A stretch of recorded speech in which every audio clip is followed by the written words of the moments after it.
আসসালামু আলাইকুম রহমতুল্লাহি ওবরাকাতু। আলহামদুলিল্লাহ রাব্বিল আলামিন ওয়াসসালাতু ওয়াসসালামু আলা রাসূলিহিল কারীম। প্রিয় দর্শক, স্বাগত জানাচ্ছি আমাদের সকলের প্রিয় অনুষ্ঠান জিটিভির অনন্য আয়োজন এসকিউ গ্রুপ নিবেদিত powered by Intech Queens Cafe দিন ইসলাম। তো আজ আমরা যে বিষয়টি নিয়ে কথা বলবো, শুনবো, জানবো, সেটি হচ্ছে যাকাত কি শুধু দান নাকি মালের প্রবৃত্তি, না মালকে বৃদ্ধি করে। আর এই বিষয়ে কথা বলার জন্য আমাদের স্টুডিওতে আমন্ত্রিত হয়েছেন বিশিষ্ট আলেম দ্বীন, মুফাসসির কোরআন, তরুণ আলেম দ্বীন, বিশিষ্ট মিডিয়া ব্যক্তিত্ব, ঐতিহ্যবাহী কুমিল্লা উত্তরণ হাউজিং জামে মসজিদের সম্মানিত খতিব মোহতারাম মাওলানা দেলওয়ার হোসাইন সাইফি মহোদয়কে আমাদের স্টুডিওতে আমরা বরণ করে নিচ্ছি। আসসালামু আলাইকুম রহমতুল্লাহ। ওয়ালাইকুম আসসালাম রহমতুল্লাহ বারাকাতুহু। শাহেখ কেমন আছেন আপনি? আলহামদুলিল্লাহ ভালো আছি, আপনি কেমন আছেন? জি আলহামদুলিল্লাহ। আল্লাহর দরবারে শুকরিয়া করে আমরা রাসূলের উপর দরুদ ও সালাম সাল্লাল্লাহু আলাইহি ওয়াসাল্লাম প্রেরণ করে আমরা যাব সরাসরি আমাদের মূল আলোচনায়, যে যাকাত কি আসলে এটা শুধু দান, শুধু কেবলমাত্র দান নাকি মালের বৃদ্ধি করে। এবং যাকাতের সর্বপ্রথম শুনবো যে যাকাতের বিধানিক অর্থ শুনবো, পারিভাষিক অর্থ শুনবো ইনশাআল্লাহ তাআলা। আলহামদুলিল্লাহি রাব্বিল আলামিন ওয়াসসালাতু ওয়াসসালামু আলা রাসূলিহি মুহাম্মাদি ওয়া আলা আলিহি ওয়াসহাবিহি আজমাইন। আম্মা বা'দ, ফাউযু বিল্লাহি মিনাশ শাইতানির রাজীম। বিসমিল্লাহির রহমানির রহিম। ওয়াল্লাযীনা হুম লিয-যাকাতি ফাঈলুন। সাদাকাল্লাহুল আযীম। ক্বালা রাসূলুল্লাহি সাল্লাল্লাহু আলাইহি ওয়াসাল্লাম বুনিয়াল ইসলাম আলা খামসিন শাহাদাতি আল্লা ইলাহা ইল্লাল্লাহ ওয়া আন্না মুহাম্মাদান আবদুহু ওয়া রাসূলুহু ওয়া ইকামিস সালাহ ওয়া ইতাইজ যাকাত ওয়াল হজ্জ সাওম রমাদান। সর্বপ্রথম মহান রবের দরবার কৃতজ্ঞতা আদায় করছি যে রব আমাদের সকলকে মাহে রমজান পর্যন্ত হায়াতটুকু বৃদ্ধি করে দিয়েছে, এই জন্য কৃতজ্ঞতা সকলে আদায় করে সকলে বলে আলহামদুলিল্লাহ। দুরূদ সালাম প্রেরণ করছি বিশ্ব মানবতার মুক্তির দিশারি, যিনি সর্বকাল ও সর্বযুগ শ্রেষ্ঠ মহামানব, যিনি আজ থেকে ১,৫০০ বছর পূর্বে মক্কা নগরীতে একটি বর্বরার যুগে, অন্ধকারের যুগে, যিনি প্রদীপ হিসাবে, নূর হিসাবে, আলো হিসাবে রহমতের বাণী ছিলেন, আবদুল্লাহর পুত্র হয়ে মায়মানার উদরে তিনি হচ্ছেন আমার আপনার নবী, আখির নবী, শেষ নবী, শ্রেষ্ঠ নবী, নবী মুহাম্মদ সাল্লাল্লাহু আলাইহি সাল্লামের প্রতি দুরূদ সালাম প্রেরণ করছি। সকলে সাল্লাল্লাহু আলাইহি সাল্লাম আমরা বলি। আমরা যে বিষয়টুকু আলোচনা করতেছি সেটা হলো যাকাত সম্পর্কে। যাকাত সম্পর্কে মহাগ্রন্থ আল কোরআন আল্লাহ তাআলা প্রায় 32টি আয়াত তিনি নাজিল করেছেন। যেমন তার পাশাপাশি কোরআনের আয়াত রোজা সম্পর্কে আছে, তারপর সালাত সম্পর্কে আছে, সালাত সম্পর্কে 82টি আয়াত আছে। 82টি আয়াতের পাশাপাশি প্রায় জাকাতের কথা বর্ণনা করা হয়েছে, আল্লাহ তাআলা বর্ণনা করেছেন। তার মধ্যে অন্যতম একটি আয়াত সূরাতুল মুমিনুন, আল্লাহ তাআলা বলে দিয়েছেন ওয়াল্লাযীনা হুম লিয-যাকাতি ফাঈলুন। আল্লাহ তাআলা বলেন তোমরা যাকাতকে গুনিয়ে গুনিয়ে হিসাব করে তোমরা যাকাত প্রদান করে শুধু তিনি ক্ষান্ত হন নাই, তিনি ঘোষণা করে দিয়েছেন, প্রথম দিয়ে বলছেন কদ আফলাহাল মুমিনুন, ও সমস্ত মুমিনরাই সফল, অতি নিকটে সফলতা অর্জন করবে। ওইখানে অনেকগুলো মুমিনের গুণ বর্ণনা করেছেন, এর মধ্যে একটি যাকাতের গুণ বর্ণনা করেছেন। যদি কেউ যাকাত গুণে হিসাব করে যাকাতগুলো প্রদান করে, আল্লাহ তাআলা বলেন তার সফল মুমিন। কদ মাজি করিবের থেকে অতি নিকটেই তার সফলতা অর্জন করবে। শুধু সফলতা অর্জন করে আল্লাহ তাআলা সেই কথা ক্ষান্ত করেন নাই, তিনি মুমিনের গুণ বলতে বলতে তিনি লাস্ট পর্যন্ত তিনি বলেছেন উলাইকা হুমুল ওয়ারিসুন আল্লাযীনা ইয়ারিসুনাল ফিরদাউসা হুম ফিহা খালিদুন। যারা এই গুণে গুণান্বিত হবে, যাকাত প্রদান করবে, সালাত আদায় করবে, সালাত যথাসময়ে আদায় করবে, অনেকগুলো গুণ বর্ণনা করেছেন। এর মধ্যে অন্যতম একটি হলো যাকাত। তো তিনি বলছেন যে উলাইকা হুমুল ওয়ারিসুন, তারা ওয়ারিস হবে, উত্তরসূরি হিসেবে তার ওয়ারিস হয়ে যাবে। ওয়ারিস কে হয়? যারা বাবা তাদের সম্পদ থাকলে যারা এখান থেকে বাঘ বন্টন পায় তাদেরকে ওয়ারিস বলা হয়। যেমন তাহলে তারা জান্নাতের ওয়ারিস হয়ে যাবে। তার জান্নাতের ওয়ারিস কীভাবে হচ্ছে? মুফাসসির কাছে বিখ্যাত মুফাসসির আল্লামা ইবনে কাসির রাহিমাহুল্লাহ লিখিত কিতাব তাফসিরে ইবনে কাসির তিনি এনেছেন, তিনি ওয়ারিস বলতে যে জান্নাতের মালিক ছিলেন হযরত আদম আলাইহিস সালাম। তা আদম আলাইহিস সালাম হচ্ছে সমস্ত জাতির পিতা। সুবহানাল্লাহ। তাহলে তাদের সন্তান হলো আমরা। ওই সন্তান হিসাবে জান্নাতে ওয়ারিস তারা পেয়ে যাবে। সুবহানাল্লাহ। তারা যদি ওই গুণে গুণান্বিত হইতে পারে, কোন গুণে? ওয়াল্লাযীনা হুম লিয-যাকাতি ফাঈলুন, তারা যদি যাকাত গুনিয়া গুনি হিসাব করে যাকাত প্রদান করে, শুধু তা নয় হুম ফিহা খালিদুন, সবসময় সে জান্নাতে থাকবে। আমরা যে শুনবো যাকাত ফরজ হওয়ার শর্ত কয়টি থাকে? আমরা জানি যাকাত ফরজ হওয়ার জন্য শর্ত হলো দুইটি। একটা হলো যাকাতের নেশাব পরিমাণ মালিক হইতে হবে। দ্বিতীয় নম্বর হলো ওই মালের উপর 1 বছর অতিবাহিত হইতে হবে। তা আমরা জানতে চাই মানে নেশাব পরিমাণটা আমরা জানতে চাবো। যদি কারো কাছে যদি 52.5 তোলা রূপা অথবা 7.5 তোলা স্বর্ণ যদি কারো কাছে থাকে, অথবা এই পরিমাণ মূল্য কারো কাছে থাকে, তাহলে তার উপর যাকাত হলো ফরজ। তার 52.5 তোলা রূপার দাম নিম্নে হচ্ছে আপনার বর্তমান বাজার অনুযায়ী 1,31,000 টাকা বা সামথিং এদিক হইতে পারে। আর ওই পরিমাণ নিম্ন এত টাকা কার কাছে থাকলে সে জাকাত দিতে হবে। তো আমরা জাকাত দেওয়ার আগে আমরা জাকাতের আবেদন করতে আমরা জানতে চাই। জাকাতের আবেদন করতে হলো মুফাসসিরিনকার বিখ্যাত মুফাসসির আল্লামা ফখরুদ্দিন রাজি রাহিমাহুল্লাহ তিনি লিখেছেন জাকাতে কয়েকটি অর্থ তিনি প্রদান করেছেন। এর মধ্যে কয়েকটি অর্থ হলো আজিয়াদা, আত-তুহুর, আল বারাকা, এই অর্থগুলো তিনি বর্ণনা করেছেন। অর্থাৎ জাকাত দেওয়ার মাধ্যমে জাকাত দিলে তার ধনসম্পদ বৃদ্ধি পাবে, ধনসম্পদ পবিত্র হবে, ধনসম্পদ পরিচ্ছন্ন হবে। তাহলে পবিত্র কেন বলল? মানুষের জীবন যখন গুনাহ করে ফেলে তার মানুষ অপবিত্রতা হয়ে যায়, মানুষের দিল অপবিত্র হয়ে যায়। এই প্রত্যেকটা জিনিসকে পরিষ্কার করার জন্য কিছু আল্লাহ তাআলা বিধান দিয়েছেন। যেমন মানুষের কলব যখন অপরিষ্কার হয়ে যায় তখন জিকির কথা বলা হয়েছে, অথবা কোরআন তেলাওয়াতের কথা বলা হয়েছে। ঠিক অপবিত্র মালকে পবিত্র করার জন্য হলো জাকাত। তো কোনো ব্যক্তি জাকাত দেয় তাহলে তার মালটা পবিত্র হয়ে যায়। সুবহানাল্লাহ। শুধু তা নয়, আর জিয়াদা তিনি বলেছেন যে জাকাত দিলে মানুষের ধন সম্পদ বৃদ্ধি পায়। তাহলে আমরা এই মাহে রমজানে আমাদের অনেকে জাকাত প্রদান করে থাকি। এই যে শুনবো, হ্যাঁ, মাহে রমাদানে জাকাতের ফজিলত শুনবো। জি, আমরা কেন মাহে রমজানে জাকাত প্রদান করি? এই ব্যাপারে আমরা এই জন্য প্রদান করি যে আল্লাহ রাসূল সাল্লাল্লাহু আলাইহি সাল্লাম বলেছেন, কোনো আমার বান্দা এবং বান্দি যখন মাহে রমজানে একটি নফল আদায় করে তার আমল নামাতে একটি ফরজের সওয়াব দান করে, সুবহানাল্লাহ। এবং একটি ফরজ আমল করলে তার 70টি ফরজের সওয়াব দান করে, সুবহানাল্লাহ। জাকাত একটি ফরজ, কোনো ব্যক্তি যদি জাকাত রমজান মাসে একটি ফরজ আদায় করলো তাহলে 70টি ফরজ সওয়াব পেয়ে গেল। তাহলে জাকাত একটি বিধান সে আদায় করলে তার আমল নামাতে 70টি ফরজের সওয়াব পেয়ে যাবে, সুবহানাল্লাহ। আর জাকাত ইসলামের একটি অন্যতম একটি বিধান, স্তম্ভ। তো বুনিয়াল ইসলাম আলা খামসিন শাহাদাতি আল্লা ইলাহা ইল্লাল্লাহ ওয়া আন্না মুহাম্মাদান আবদুহু ওয়া রাসূলুহু ওয়া ইকামিস সালাহ ওয়া ইতাইজ যাকাত ওয়াল হজ্জু সুম্মা রমাযান। আল্লাহ রাসূল সাল্লাল্লাহু আলাইহি ওয়াসাল্লাম বলেছেন যে ইসলামের স্তম্ভ এবং মৌলিক বিষয় হলো 5টি: কালিমা, নামাজ, রোজা, হজ, জাকাত। তাহলে জাকাতের ইসলামের একটা অন্যতম একটি বিধান, সে জাকাত আল্লাহ তাআলা আমাদের উপর ফরজ করে দিয়েছেন। তো জাকাত একটি ফরজ বিধান। আমরা সকলে জানি নামাজ ফরজ, রোজা ফরজ, হজ ফরজ, হ্যাঁ, জাকাতও ফরজ। কিন্তু আমাদের সমাজের মানুষ নামাজ পড়তে রাজি কিন্তু জাকাত দিতে রাজি হয় না, হজ করতে রাজি কিন্তু জাকাত দিতে রাজি হয় না, মাহে রমজান রোজা রাখতে রাজি কিন্তু জাকাত দিতে তারা রাজি হয় না। কিন্তু এই জাকাতের প্রচলন এবং বিধান আল্লাহ তাআলা যেমন নামাজের মতন দিয়েছেন, নামাজ যেমন দিয়েছেন জাকাতের বিধান আল্লাহ তাআলাই দিয়েছেন। কিন্তু মানুষ মনে করে জাকাত দিলে সে তাহার ধন সম্পদ কমে যাবে, মানুষ মনে করে জাকাত দিলে তাহার অর্থ কমে যাবে। এমনটা নয়, আল্লাহ তাআলা বলে দিয়েছেন জাকাত দিয়ে ব্যক্তি দিবে তার ধন সম্পদকে আল্লাহ তাআলা বৃদ্ধি করে দিবে, সুবহানাল্লাহ। তাহলে আমাদের একটা সুবর্ণ সুযোগ হলো তার ধন সম্পদকে বৃদ্ধি করার জন্য তার নেশাব পরিমাণ যদি ধন সম্পদ হয়ে যায় সে জাকাত আল্লাহ রাস্তায় দিবে, সে মানুষকে দিয়ে দিবে। আর জাকাতের অনেকগুলো খাত আল্লাহ তাআলা তিনি দিয়েছেন যে কাকে জাকাত দিতে হবে, কাকে জাকাত দেওয়া যাবে না, এমন অনেক কিছু বর্ণনা করেছেন। সূরা তাওবাতে আল্লাহ তাআলা বলে দিয়েছেন যে তিনি যে শুনবো জাকাত কাকে কাকে দেওয়া যাবে, জি, মানে জাকাতের খাতগুলো শুনবো। জি। তো সেই জাকাতের খাতগুলো হলো আল্লাহ তাআলা বলেছেন ইন্নামা সাদাকাতু লিল ফুকারা ওয়াল মাসাকিন। তিনি প্রথম বলেছেন যারা ফকির তারা জাকাত পাওয়ার যোগ্য। তো ফকির হলো এমন সমস্ত ব্যক্তি যাদের ধন সম্পদ নাই কিন্তু মোটামুটি চলতে পারে, তারা ফকির, তাদের নেশাব পরিমাণ ধন সম্পদ নাই, হ্যাঁ, তাদের নেশাব পরিমাণ তাদের ধন সম্পদ নাই, তাদেরকে ফকির বলে। ওয়াল মাসাকিন বলতে মিসকিন, যারা একেবারে অসহায়, তার নিঃস্ব, তার কিছু নাই, তাকে মিসকিন বলা হয় কোরআনের ভাষা, তাদেরকে জাকাত পাওয়ার যোগ্য। তারপরে হচ্ছে ইসলামের প্রতি কোনো মানুষ, কোন ইহুদি, খ্রিস্টান, বৌদ্ধ, নাসারা আকৃষ্ট হবে এমন কিছু ধারণা করা যায় তাহলে তাকে জাকাত প্রদান করা যাবে।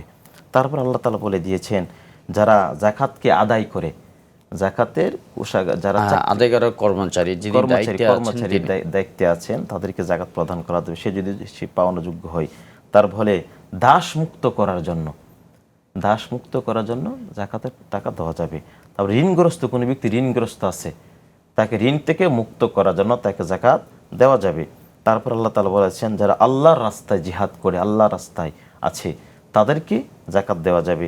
তারপরে যারা মুসাফির, সে তার ধন সম্পদ বাড়িতে অনেক আছে কিন্তু সে মুসাফির অবস্থা আছে, তার সাথে তার যতটুকু তার ধন সম্পদ ছিল, তার যতটুকু তার চলার এবিলিটি ছিল সবগুলো খরচ হয়ে গিয়েছে অথবা শেষ হয়ে গিয়েছে, ওই সমস্ত ব্যক্তিদেরকে কি করতে জাকাত দিতে পারবে। আল্লাহ তাআলা এইভাবে জাকাতের খাতগুলো মহাগ্রন্থ আল কোরআন সূরা তাওবা 60 নম্বর আয়াতে বর্ণনা করেছেন।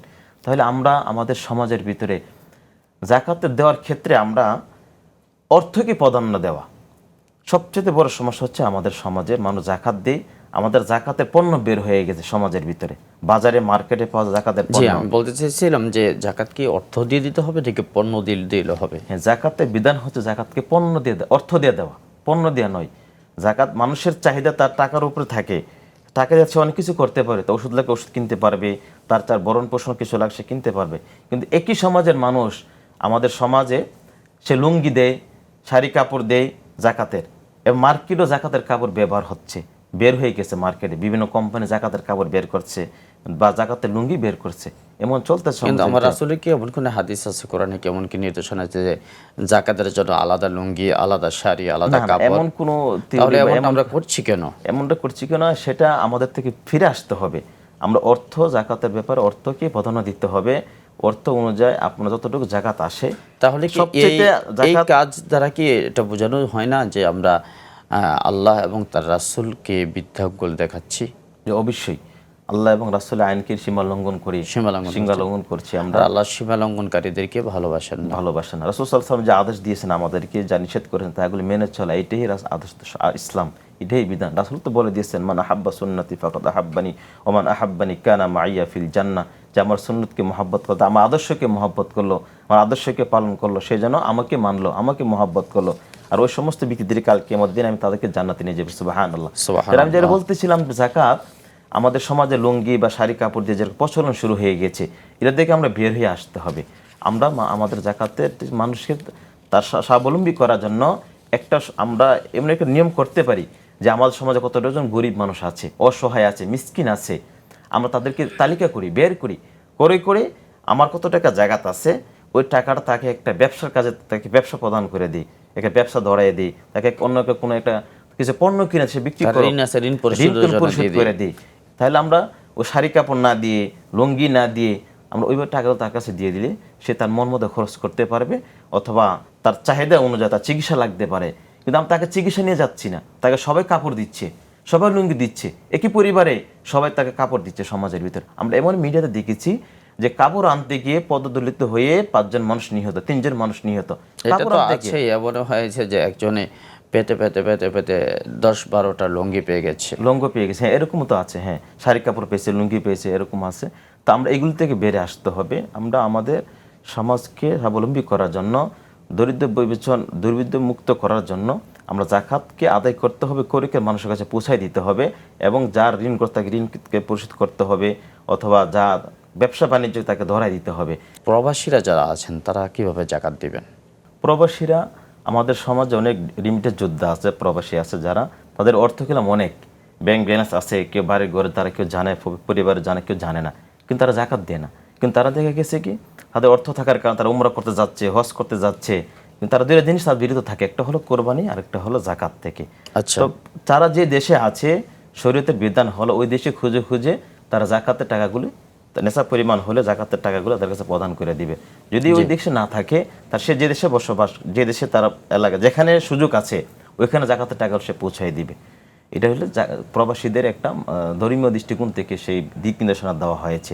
কিন্তু আমাদের সমাজের 90% প্রবাসী, তাদের নেশাব অনুযায়ী তাদের ধন সম্পদ আছে, তাদের অর্থ আছে, টাকা আছে, পয়সা আছে, তারা জাকাত থেকে বিরত, কুরবানি থেকে বিরত। তাহলে আমরা প্রবাসীদের উদ্দেশ্যে বলবো, আপনাদের যাদের ধন সম্পদ আছে, যাদের নেশা পরিমাণ সম্পদ আছে, ব্যাংক ব্যালেন্স আছে, আপনারা জাকাত প্রদান করুন, জাকাত দেন। অবশ্যই আল্লাহ তাআলার যে জাকাত না দিলে যে আযাব এবং গজব আছে, সেটাকে আমরা বাঁচার সুযোগ আছে ইনশাআল্লাহ। এবং জাকাত না দিলে আমাদের কি ভয়াবহ শাস্তি হবে, জি, এটা আল্লাহ তাআলা মহাগ্রন্থ সূরাতুল মুনাফিকের 10 নম্বর আয়াতে তিনি বলে দিয়েছেন, ওয়া আনফিকু মিম্মা রাযাকনাকুম মিন ক্বাবলি আন ইয়াতি আহাদাকুমুল মাউতু ফায়াকুলু রাব্বি লাউলা আখখারতানি ইলা আজালিন করিব ফাসাদদাকা ওয়া কুম মিনাস সালিহিন।